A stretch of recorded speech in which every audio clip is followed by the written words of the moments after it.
আয় আল্লাহ, ভারত সরকারের জুলুম থেকে মুসলমানদের বাঁচাও আল্লাহ রব্বুল আলামিন।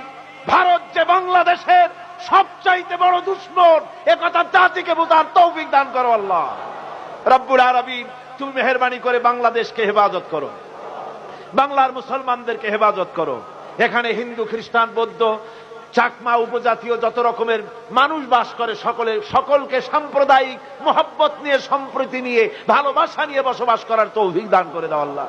আয় আল্লাহ পাক, সিরাতের মাহফিল অনেকেই দোয়া চেয়েছে, কারো মায়ের জন্য, বাপের জন্য, রোগের জন্য দোয়া চেয়েছে। আল্লাহ যে যে ব্যাপারে দোয়া চেয়েছে তুমি প্রত্যেকের দোয়া কবুল করো আল্লাহ, প্রত্যেকের নেক নিয়ত কবুল করো আল্লাহ। আয় আল্লাহ, ভারত সরকার পুশব্যাক অপারেশন করে বাংলাভাষী মুসলমানদেরকে, মুসলিম মহিলাদেরকে ধর্ষণ করতেছে। আয় আল্লাহ, মুসলমানদেরকে কষ্ট দিতেছে। খাবার নাই, পরার নাই, পানি নাই, একটা রুটি খেয়ে 24 ঘন্টা কাটাতেছে আমাদের মুসলমানেরা।